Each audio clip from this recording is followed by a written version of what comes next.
So an executive recently brought up a gripe to me saying that their pushback on Agile with most of the people they've interacted with is that there are no deadlines in Agile, and that it's very difficult to get them to commit to a date, or it's very difficult to get actual estimates out of them of how long something will take, for example. And I thought it was an interesting conversation. I decided to bring it to my favorite enterprise agility coach, Mr. Om Patel. This topic comes up fairly often, actually, in my experience anyway, when people say, we're doing Agile, we don't have any dates, or we're doing Agile, we don't plan. And oftentimes it comes from a place of absolute conviction that they say that's what Agile is. And unfortunately, not only are they not accurate in what they're portraying, they are way off. So again, I'm not blaming anybody here because they don't understand it. It's probably the fault of agilists. We didn't make it clear over the years in advancing agility, right? That all of these things are embraced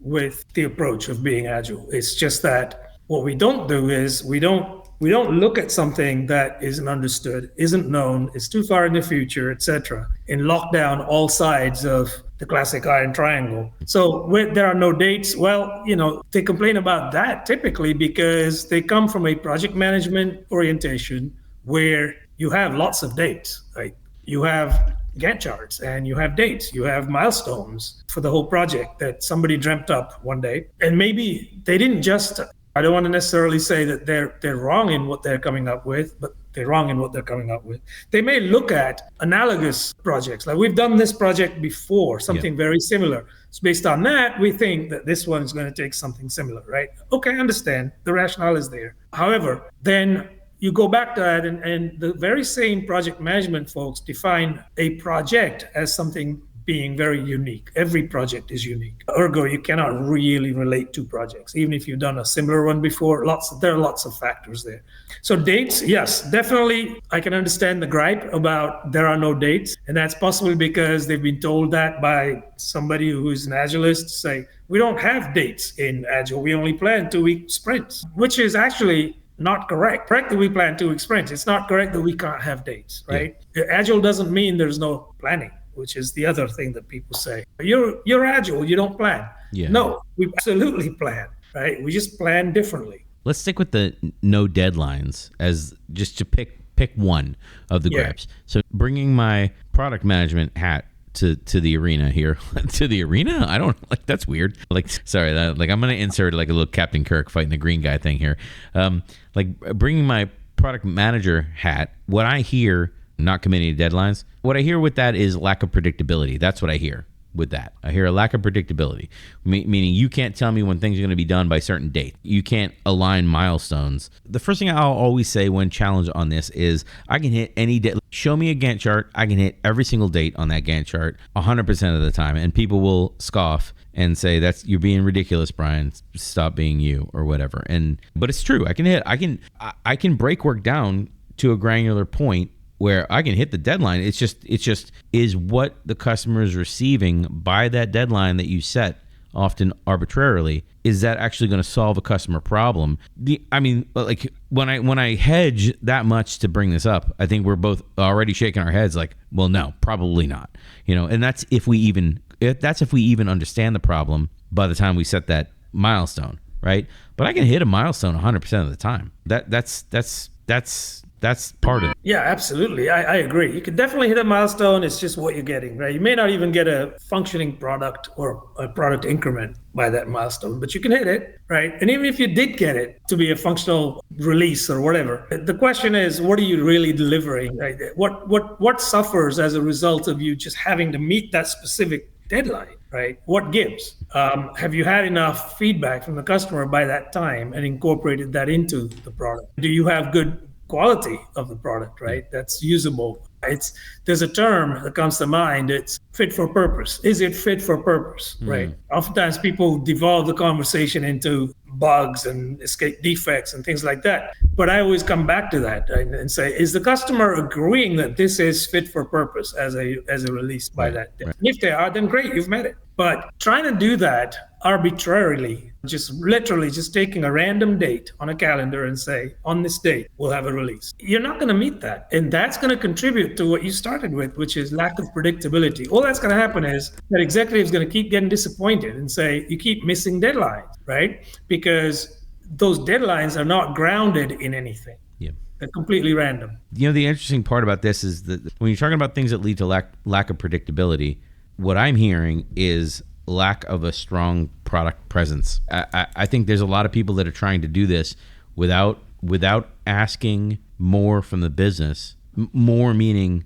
good, solid product management practices from the business. I don't know if you've ever been on a team. I have. I've been on a team where like you have like a scrum master and you have a bunch of developers and they don't have a product manager or product owner coming to their reviews and they're trying to do the best they can or whatever. They're not set up with all the correct pieces and they're not set up for success, basically. And I imagine the executives that they're going to having the frustration to say, I don't quite understand how this stuff gets done because all the product stuff is missing from those teams. I got to imagine that there's an element of this in play with companies like that. Absolutely. And I have been on several projects like that where there's no product presence, but also, by definition, therefore, there's really not a whole lot of customer feedback there, right? And not just about having something tangible that you want feedback on. It's just even the actual needs up front. And nobody does all the vetting. Nobody actually talks to the customers necessarily. There's a lot of this assumption-based building going on. Maybe sales comes in and says, this is what's needed, trust me, right? And then the teams go build that. And even if you miraculously hit that mythical date that somebody came out with, the minute the customer sees it, the reaction usually is not very positive. And that's when the executive then comes back and says, what are you doing, right? Nobody wants this. To me, a lot of that, in fact, most of that is avoidable up front, right? At least that's my opinion. Most of that is avoidable if you were just to line up the program in a way that makes sense. So set yourself up for success by having product presence, making sure that customers engage from the beginning and throughout, and then not necessarily commit to dates right when you start the project, but iterate on it for a bit and then see how you're doing. Based on that, you could come out with perhaps a date range that says this is where we can come up with release 1. If you want to go down the path of MVP, you can do that, but release 1.1, whatever it is, you can say that's when we're going to come out with it. You were talking about the window, and I can always give a window from the backlog. Like this is the more we talk about this, the more kind of I was gonna say silly. Silly's probably not the right word. Like ludicrous. That's probably like if silly's not the right word, like ludicrous is probably even worse. Like the more we talk about this, the more asinine. Like we're not getting better. Like the words are not getting better. Like the sillier it gets because like I keep my backlog between 2 and 3 sprints ahead of the team, like with refined work. So I can go into my backlog at any point in time. And we do 2-week sprints. We're 6 weeks out, right? 1 month to 6 weeks out. And I am vetting things that are coming through the intake process, maybe 6 weeks in front of that or more potentially. So I'm 12 weeks. I'm a quarter ahead, basically. So saying that you don't have predictability, I just think I translate this into my head of you just don't have good product practices because even if you didn't have solid product in your organization, you probably still could, as a team, rally around this 2 to 3 sprints ahead in the backlog, and then you could be telling people, you could be communicating windows of when we'll land things to your stakeholders within 2 sprints or so of each other. So you're within a month, you're giving deadlines, basically. You're giving delivery deadlines, basically. Or communicating, quote, deadlines. But in reality, you're just telling them, like, hey, our sprints end on, we'll have it to you 4 Thursdays from now, somewhere between 4 Thursdays from now and 6 Thursdays from now. So just go find what those dates are on the calendar and just give them those dates. Like that's pretty easy. And then it should be, right? Yeah. It should be easy. And then the first indication that you're going to miss those dates, you do the same thing a project manager would do, and you just communicate with them and like, hey, well, the date slipped and these are the reasons and this is what we're doing and this is what you're going to get or not get or whatever. And I don't understand why it's a big thing. That's what I'm saying. I don't understand. It's not being done right. That's probably the main reason, really. Right? Right. It's probably not being done, or their product function at those organizations is very, very immature, or something like that. That's probably what this is. Yes. Yeah. The other thing that I hear a lot with resistance to Agile is that Agile has no documentation. That's the other thing about that I have directly gotten pushback in this category is like, oh, you want to be Agile? That just basically means you don't write things down. Yeah, and that's, again, another one of those classic misinterpretations, right? Where people say they misinterpret the ethos of working software or comprehensive documentation. Yeah. They can read that quickly and say, you focus on delivering stuff, but no documentation. It's not what it says, right? If they read it slowly, it's only 4 words. If they read it slowly, it says comprehensive documentation. And the concept of just good enough. You need documentation. There's no denying that.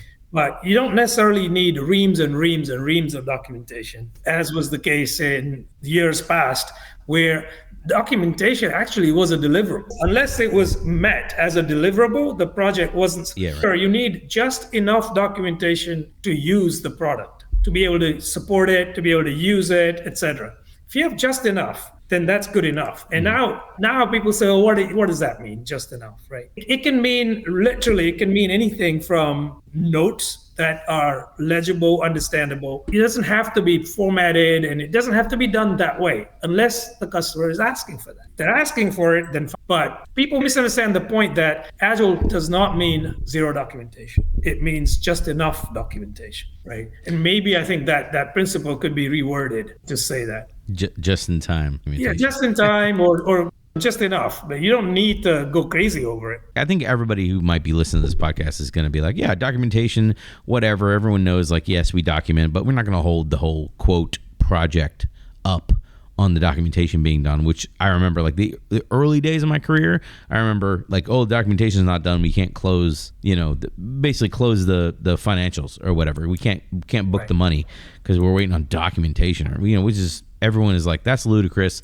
We're not going to do that. But some people like the formality of documentation, because if you have documentation for, like, I think of the old days with like handoffs and stuff like that. I think of the old days where in a handoff you had something, and maybe this goes back to like when software was actually in packages, that kind of thing. You had something to hand over to somebody.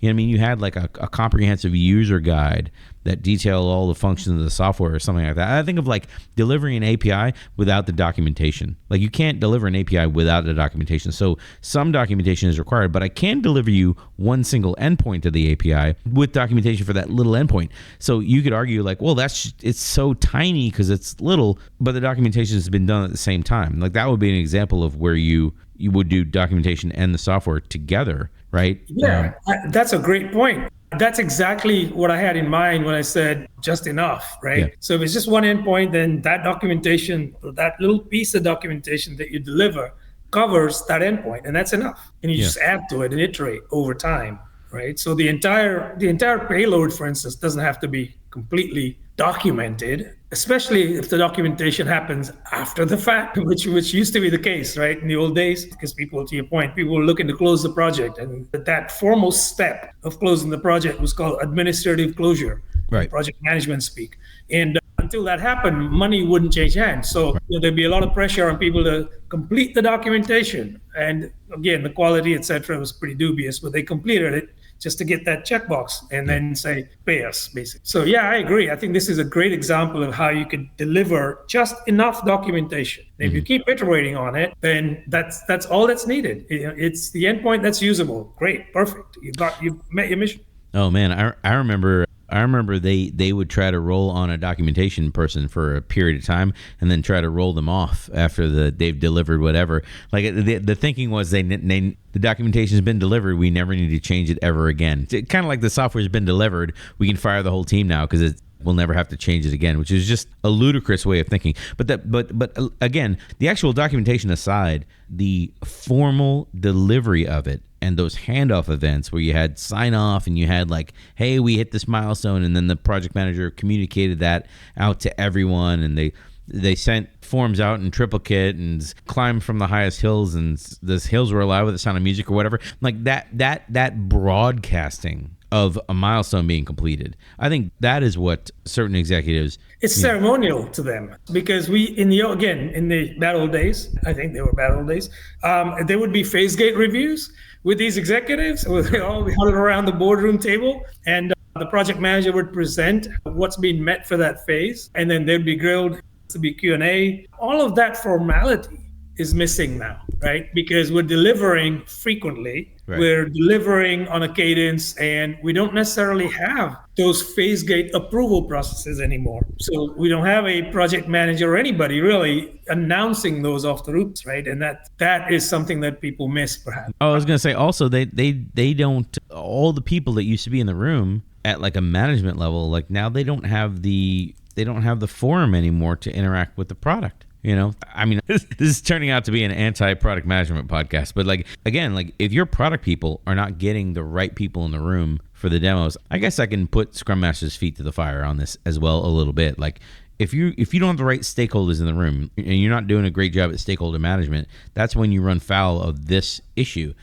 Whoever has influence over the product, you need to be ahead of that organizationally and let have some kind of forum where those people have a say. You know? Yeah, no, that's absolutely right. And I think if you were to kind of say, how do we supplement or supplant that need of formality now if we're working in an agile way, maybe I can suggest something I've seen that works reasonably well here, which is a change management function where somebody comes in, they will do the announcing of here's what's coming, 90 days out, 30 days out, etc. Here's what's happened right day after it was released in the wild, and then follow up thereafter, right? What the adoption rate was like, etc., etc.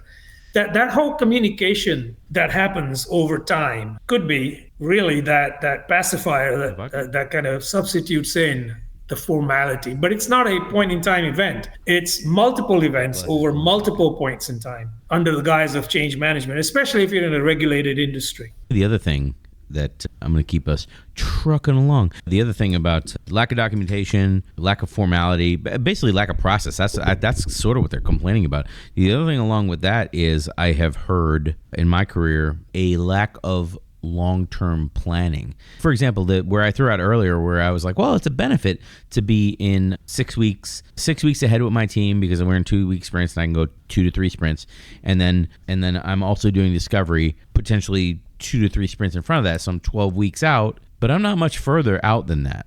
So the pushback, which I do think sometimes is valid here, is you're only thinking tactically and you're not thinking strategically. So at what point is your agile team taking on the challenges of thinking strategically where the business is going to be 3 years from now, for example? Or maybe not even 3 years. Maybe that's too much to ask. Maybe a year from now. Let's just talk about a year from now. Yeah, I think this topic goes back to our previous podcast on having, the strategy, right? Having a strategy that aligns with your vision and your mission, and then breaking those down. So it's perfectly all right, I think, to think about the time frame of, let's say, a year, to say, well, what are we hoping to achieve in the next fiscal year? That's our strategy, right? And then break the strategy down into smaller chunks. These chunks could align themselves to maybe the 6 months or 3 months. And you mentioned that in your planning, you're about 12 weeks, which is a quarter out, right? Maybe you can do that. Maybe you can have a rolling planning machine, right? That looks forward every 3 months. But all of that is looking at a 1-year strategy in place, right? Your teams aren't necessarily going to be challenged with that. I think that's where your product folks, your product management folks will need to kind of hang their approach on that strategy and then communicate it down, obviously, with the teams and so forth. So it doesn't mean that there is no long-term plan, though. The long-term plan gets set at the. Unfortunately, we're still dealing with the annual budgeting cycle, right? Yeah. The tyrannies of that. So, okay, while we're in that mode, why don't we look at what do we have money to do? What are we trying to do for this much money that we've got, this budget? And then how do we break that down into perhaps smaller chunks that say we can plan in, let's say, 4 increments that span that fiscal year. Now, each of those increments align perfectly fine with the way you're describing the planning to work, right? With having seeded backlog and then doing the discovery that much further out, etc. So you could still have that. What you cannot have is the planning of old was long-term planning was 10 years out, right? This is the GEs of the world, right? That's what they were doing before. And then medium-term planning was 5 years out, and short-term planning was 1 to 3 years out. Yeah. I think all of that has shrunk dramatically over the last few years. Yeah. There is no long-term planning. There is no long-term planning whatsoever, because what does that even mean, long-term planning, right? Yeah. There's only the annual planning, because things change all the time. Nobody imagined that you would have Uber or whatever else.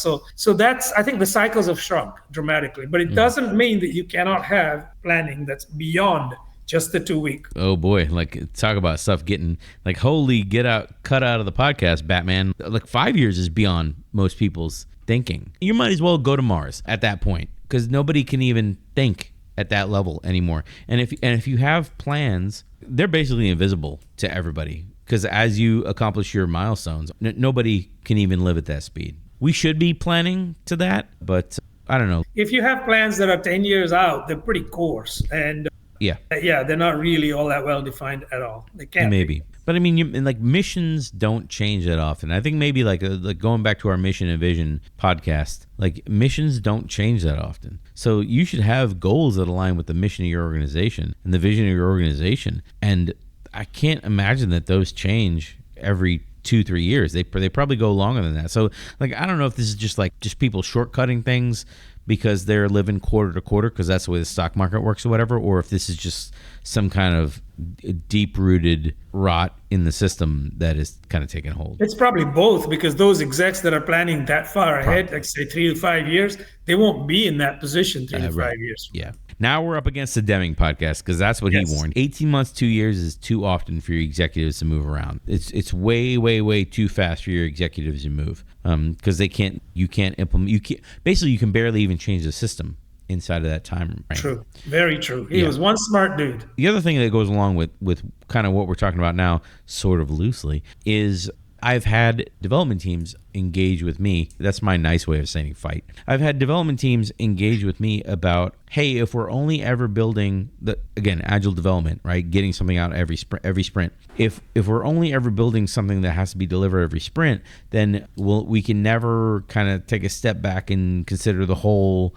architecture or design of the system, or plan out pieces of a future system. And I've heard that pushback before, is it makes it more difficult to take a systems design look at the entire system and then to build pieces of those systems. I've been challenged on that before, like for more than once. Definitely heard that as well. But in this case, I do believe this comes back down to the expertise, the prowess of the architects, the true architects. Sure. Right? They should be able to think in a kind of systems thinking manner. They should be able to come up with a design that precludes this thing from happening, where lack of design and architecture. Like if that's happening, then you don't have an architecture worth their salt on your team. You don't understand their domain, perhaps, or there's issues that they're solely ignoring and basically wallpapering over, like scaling issues, for example. They're not building those in, so these cracks expose themselves. I don't believe that this is something that's insurmountable given the right people in place with the right expertise. People I've had this discussion with in the past,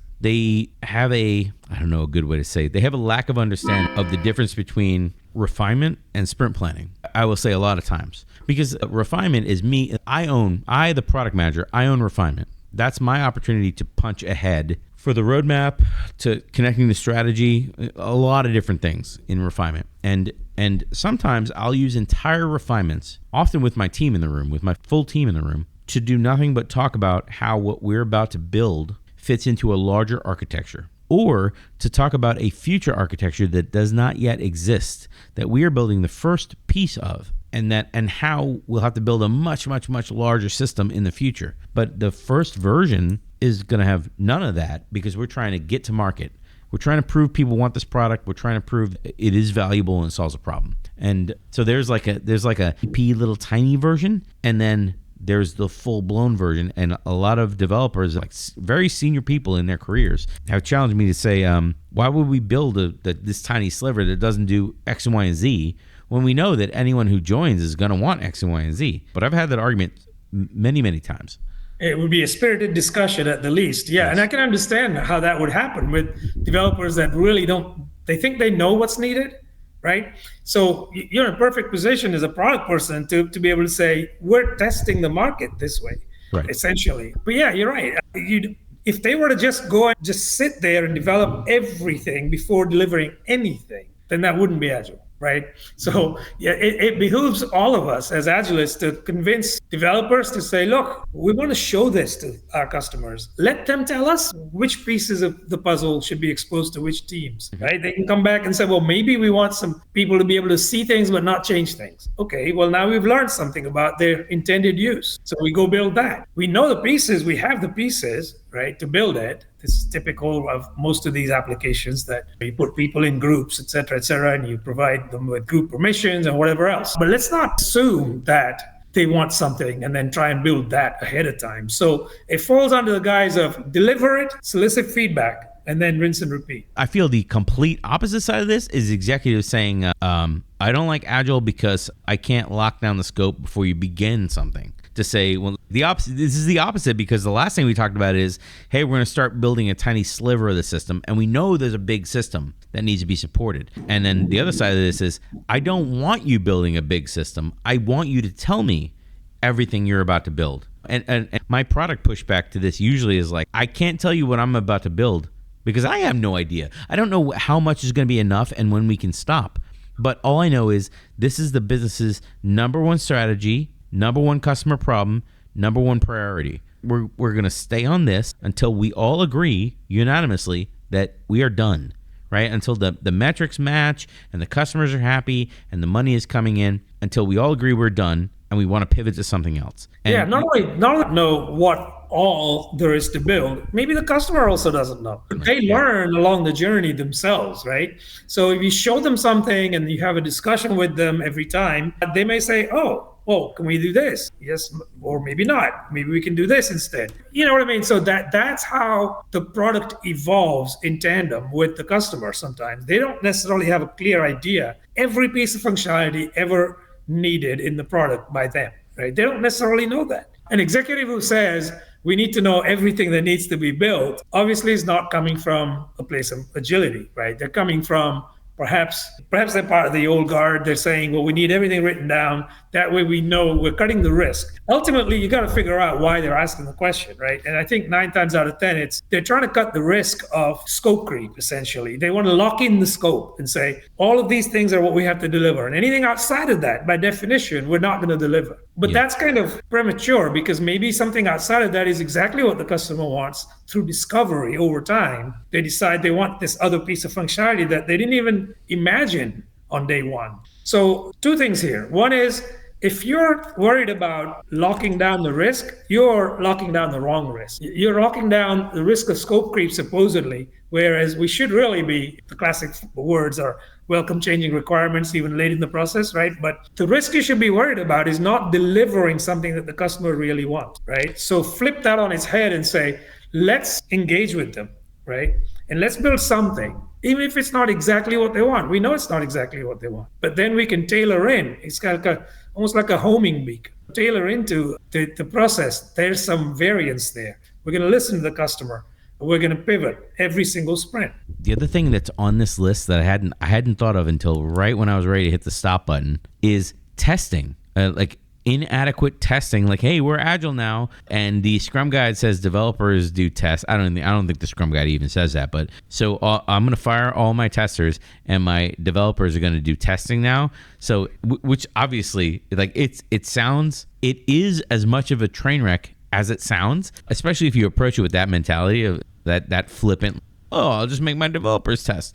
So the inadequate testing and quality gripe is a real gripe, which is also, like, it happens to be my lane of expertise. So let's discuss this one. Yeah, absolutely. I've seen that as well, where people say, we don't need testers. Or what they say is, we're going to give you a tester part-time, and then for three sprints. Right. And then they'll move, right? They'll move to some other team. Yeah. Like, okay, that clearly is not going to fly. Quality is something that suffers as a result of a lot of these little tweaks that people make to the process. The process in double quotes, air quotes. And this is one of them. I think when you say developers should be doing testing, you're already talking about it the wrong way, right? I'd rather say the team owns quality, right? So who is the team? Oh, well, we've got developers and we have testers combined. Okay, well, then they own quality. Developers should never, ever say, I'm a developer, I don't test. You should be writing the test to begin with, but that's a different podcast, right? So, and then the slippery slope here, which is pretty slippery, is get the developer to test their code. It's like, we know that doesn't work, right? The developer who writes the code tests their own code. That doesn't work. They're going to put up something on the screen that says world hello, and they're going to say that works. That should be hello world, maybe, right? And so anyway, quality is something that people bolt on after the fact. Yeah. Often instead of building it in. Right. But that would be the big problem with this category, is that people pushing back in this category, I'll call it their implementation of Agile, inadequate testing, problems with quality, whatever, is that they are trying to inspect for quality after the fact, which is a huge problem. The team should own the quality, should be built in. And then also, like I said, it should be built in. So the next logical thing is quality. Like, there should not be the option to compromise or trade off quality for anything else. That should not be an option. If you're baking in tests into your code, again, we can do a whole podcast just on this one point that we're talking about now. Quality should be done in stages, and it should be started as soon as the work item starts. It should be like as soon as the work item starts being discussed, we should be talking about how we're going to test it. And then there should be some sort of standards in place. I think of definition of done type of working agreement type of agreements basically with the team about writing automated tests, writing unit tests, writing maybe UI tests for certain things if necessary, API tests, stuff like that. Basically, functional tests should be checks should be done along the way, and all of that should be a standard part of the process. Like it's not something that you can throw out in order to accelerate your development by 10% or whatever. Yeah, but oftentimes though, what happens is the teams don't really pay attention to these team standards. I'll call them loosely, right? Yeah. They simply just muddle through is what they do.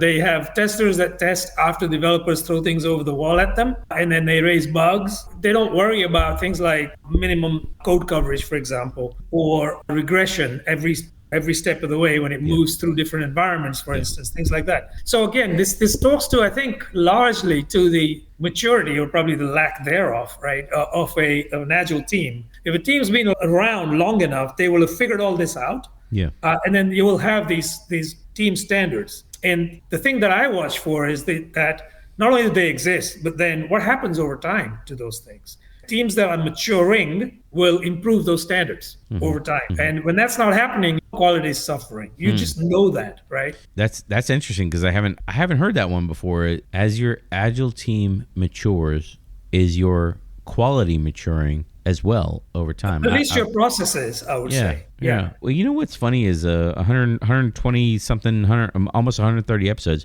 I don't think we've ever done an episode on testing in Agile, like a basic, like the basics of testing in Agile. I might need to put that on the list because again, like that's my professional background and something I can speak directly to with my expertise. So we should put that on the list for sooner rather than later, actually. I agree. Absolutely. Well, if you're getting challenged that Agilists, they won't commit to deadlines and they don't know how to hit deadlines and milestones and dates and whatnot, hopefully some of the things we've talked about in this podcast can help you. Well, let us know what your thoughts are down below and subscribe and like. That's right. Subscribe and also subscribe and like a date out of the air. That's right.